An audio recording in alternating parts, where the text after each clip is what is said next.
प्यारे बच्चों, आप सभी का अभिवादन, आप सभी को नमस्कार। बी पार्ट तृतीय वर्ष के प्रथम प्रश्न पत्र में निर्धारित श्रीमद् भगवद गीता के द्वितीय अर्थात दूसरे अध्याय का आपको अध्ययन इस समय करवाया जा रहा है और दूसरे अध्याय के हम 21 श्लोकों का अभी तक अध्ययन कर चुके हैं, अर्थात आपको अध्ययन करवाया जा चुका है। आज 21वें श्लोक के उपरांत इस कालांश में हम 22वें श्लोक का अध्ययन करेंगे। तो 22वां श्लोक इस रूप में हम सभी के समक्ष अर्थात हमें देखने को मिलता है कि वासांसि जीर्णानि यथा विहाय नवानि गृह्णाति नरो अपराणि तथा शरीराणि विहाय जीर्णानि अन्यानि संयाति नवानि देहि। फिर देखें कि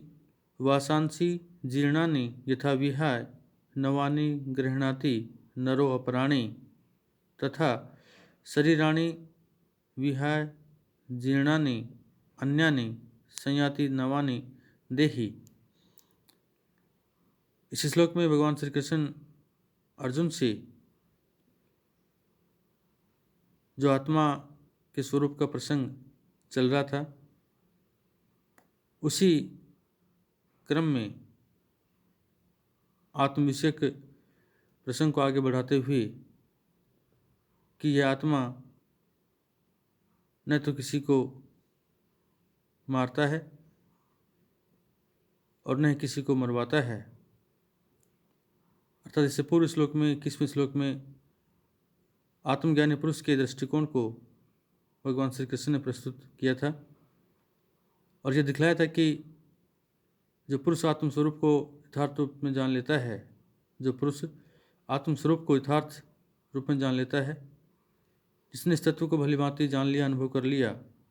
कि आत्मा अजन्मा है, अविनाशी है, अव्यय है, नित्य है, तो फिर वो न तो किसी को मारता है और न किसी को मरवाता है। तो इसी क्रम में इस श्लोक के अंतर्गत भगवान श्री कृष्ण अर्जुन के समक्ष या अर्जुन को आत्मा की अमरता का प्रतिपादन करने के उपरांत पश्चात जन्म और मृत्यु की एक बहुत ही आसान और सरल व्याख्या एक सामान्य उदाहरण के द्वारा करते हैं।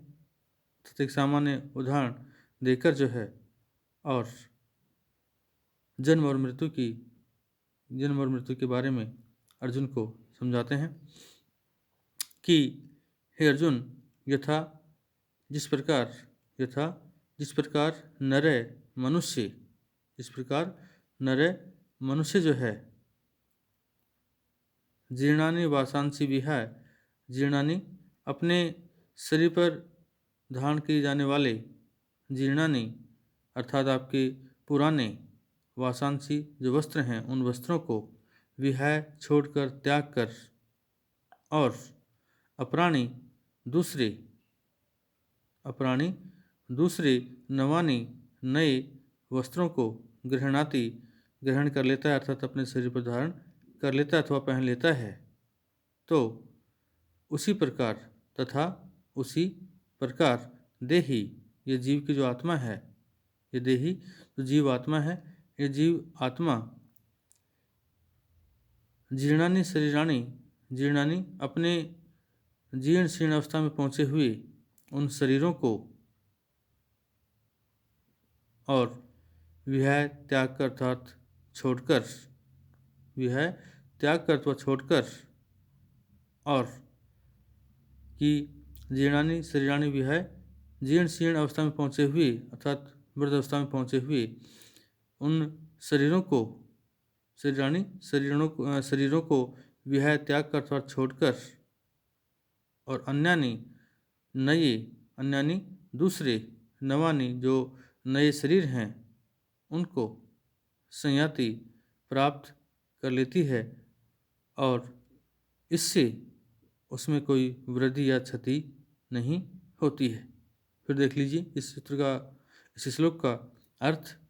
कि हे अर्जुन, यथा जिस प्रकार नर मनुष्य जीर्णानि जीर्ण फटे पुराने जो वासांसी वस्त्र हैं उनको विहाय त्याग कर छोड़कर, और अपराणी दूसरे नवानी नए वस्त्रों को ग्रहण कर लेता है, धारण कर लेता है, अर्थात अपने शरीर पर पहन लेता है। तथा उसी प्रकार देही ये जीव की आत्मा भी जीर्णानि जीर्ण शीर्ण अर्थात वृद्ध अवस्था में पहुंचे हुए शरीरों को विहाय त्याग कर अर्थात छोड़कर, और अन्य अर्थात दूसरे नवानी जो नए शरीर हैं उन नए शरीरों को आपकी संयति प्राप्त कर लेती है अर्थात ग्रहण कर लेती है, और ऐसा करने से उसमें कोई वृद्धि या क्षति नहीं होती है। तो इस तरह से इस श्लोक का अर्थ यह जो है इस रूप में भगवान श्री कृष्ण ने अर्जुन को इस श्लोक के अंतर्गत जो है जन्म और मृत्यु का बहुत एक आसान या सरल व्याख्या कर एक उदाहरण जो प्रस्तुत किया। कठोपनिषद में भी यही भाव इस रूप में व्यक्त हुआ है कि सस्यम इव मृत्ये पच्यते सस्यम इव आजायते पुनः, कि जो मनुष्य है वह सस्यम इव धान के समान पच्यते पकता है, और सस्यम इव और धान के समान ही पुनः दोबारा से आजायते वापस आता है। अगला जो आपका श्लोक है वह है कि न एनम छिंदन्ति शस्त्राणि न एनम दहति पावकै न च एनम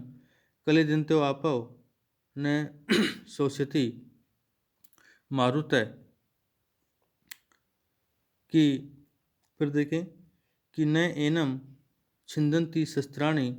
न एनम दहति पावकै न च एनम कलिदन्ति आपै न शोष्यति मारुतै। इस पद्य में आत्मा की अमरता एवं नित्यता का प्रतिपादन करते हुए प्रस्तुत पद्य में अथवा श्लोक में जो आत्मा है उसकी अमरता एवं नित्यता का प्रतिपादन करते हुए और उसके निर्विकार होने का जो कारण है वह भगवान श्री कृष्ण के द्वारा अर्जुन को बताया जा रहा है कि हे अर्जुन, एनम इस आत्मा को शस्त्राणि जो आपके शस्त्र आदि हैं वह शस्त्र आदि छिंदन्ति न छिंदन्ति नहीं काट सकते हैं, और पावकै जो अग्नि है वह एनम इस आत्मा को इसको अर्थात इस आत्मा को न दहती नहीं जला सकती है, और आपै जो जल है और नहीं आपै जो आपका जल है वह जल एनम इसको कलिदन्ति भिगो सकता है, अर्थ गीला कर सकता है। च और न मारुतै और नहीं मारुतै वायु जो हवा है वह वायु शोष्यति इसको सुखा सकती है। फिर देखें कि एनम इस आत्मा को शस्त्राणि जो आपके शस्त्र हैं आदि वो शस्त्र आदि न छिंदन्ति नहीं काट सकते हैं, पावकै और अग्नि जो है एनम इसको न दहती नहीं जला सकती है, और न आपै और न ही आपै जो जल है वह एनम इसे कलिदन्ति गीला कर सकता है अर्थात भिगो सकता है। च और न ही मारुतै जो आपकी वायु है वह शोष्यति से सुखा सकती है। इस प्रकार आत्मा के अवयव रहित होने के कारण तलवार आदि शस्त्र इसके टुकड़े नहीं कर सकते हैं, अर्थात सभी भूत और भूतों के कार्य शस्त्र आदि इस पर अपना प्रभाव डालने में कुंठित रहते हैं अर्थात सक्षम नहीं है। इस श्लोक में भगवान श्री कृष्ण ने पृथ्वी आदि जो 4 भूत हैं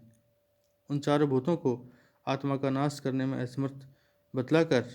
और निर्विकार आत्मा का नित्यत्व और निराकारत्व सिद्ध किया है। अभिप्राय यह है कि यह आत्मा जो है वह शस्त्र आदि के द्वारा ये जो आत्मा है यह शस्त्रों के द्वारा शरीर को काटने पर भी आत्मा नहीं कटता है,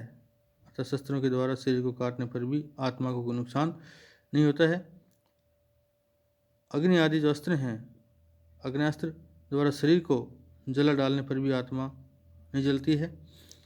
और वरुण अस्त्र से शरीर गला दिए जाने पर भी यह आत्मा नहीं गलती अर्थात नहीं भीगती है, और वायु वस्त्र आदि के कारण शरीर को सूखा दिए जाने पर भी यह आत्मा नहीं सूखती है। तो शरीर अनित्य तो एवं साकार वस्तु है, आत्मा नित्य और आपकी निराकार है। तो इस तरह से 21वें और 22वें श्लोक के अंतर्गत आत्मा के बारे में भगवान श्री कृष्ण ने अर्जुन को विस्तार से बतलाया। इसके उपरांत आपका जो अगला सूत्र आता है 24वां सूत्र ना आपका श्लोक, उस 24वें श्लोक में जो है आपको पुनः जो है आत्मा के बारे में विस्तार से और बतलाया जाएगा।